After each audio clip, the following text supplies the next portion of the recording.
Today we'll be reading The Waymancy Storm by Dan Wallace. Recording taken 10.30.7786 BBY. Transcript of Chancellor Nagratha's remarks on the occasion of the 25th anniversary of victory in the Waymancy Storm. Greetings, and my thanks to Chief Sergeant Suko for his presence at today's service. Thank you to all the veterans present, and to all those watching on your homeworlds. It was your sweat and courage that won the victory we now commemorate.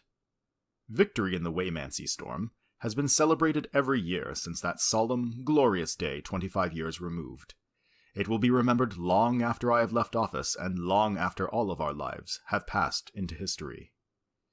Victory brought liberation to the brave settlers of the Rim, and those settlers have since brought new generations into the galaxy.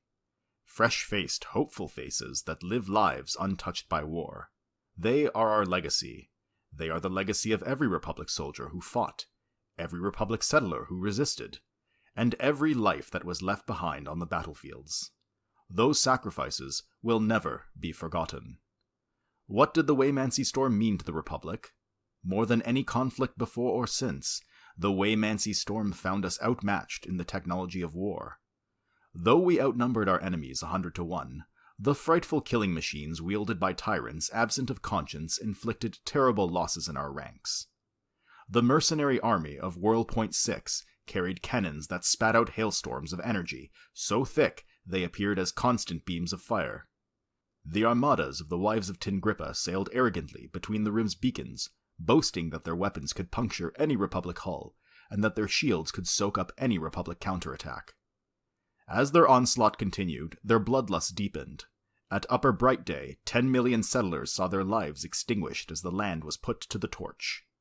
The Republic defense of Barenth allowed a near-complete civilian evacuation at the cost of an entire battle group and its personnel, who never flinched in the face of their duty. At Soon-Canoe Beacon, the enemy massacred every crew member of the 40th Flotilla when a bold gambit to boost their shields failed and left them dead in space. War is never welcomed. Our Republic wasn't founded on blood, but on the principle of peace through cooperation. Yet this war was necessary. The Signatories of Waymancy had to be stopped.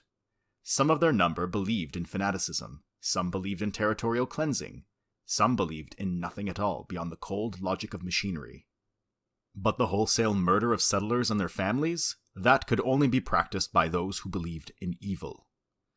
Liberating the Northern Rim was never in question. All Republic residents are equally valued, whether they make their homes on Coruscant or on Karusito. After mourning our losses, we citizens rose up as one to deliver our response. Our uniformed ranks swelled with determined volunteers. The factories of the expansion region churned out armored galleons and crawler mechs. Spies and codebreakers worked day and night to interpret an ocean of intercepted data. My mother was one of the squill sifters.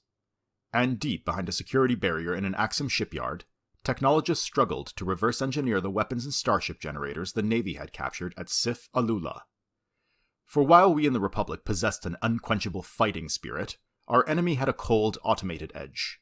After studying our technology for 1,000 years inside the Waymancy Hollow, the Sisters of the Machine Smith had improved on our designs in nearly every way. Their ships could fly farther and faster. Their energy shields could withstand anything fired by our battleships. Their pulse-wave weapons packed a rapid-fire, armor-piercing punch, whether mounted on a cruiser's hull, or carried in the clawed fist of a Muzaran thug. No, we would never have given up, but without the scientific breakthroughs made on Axum, the cost in Republic lives would have been far greater. And you did it. We, the Republic, did it. Armed with boosted pulse-wave carbines, the Republic rocket jumpers routed the Nesh-to-be nest on Tantara. Bearing an experimental shield generator and a shimmering new energy skin, the cannon ship Squint Pipe threaded the enemy formation at Emalia, halting the orbital bombardment and sending the surviving ships scurrying for the jump beacon. Chief Sergeant Suko was among those who scaled Middleblade's magnetic cliff, where he helped trigger the collapse of the Clow's glow stack, despite losing both legs to a Doshan raider. In the end, we all know the story of the final Republic push and the atrocities unleashed by our enemies.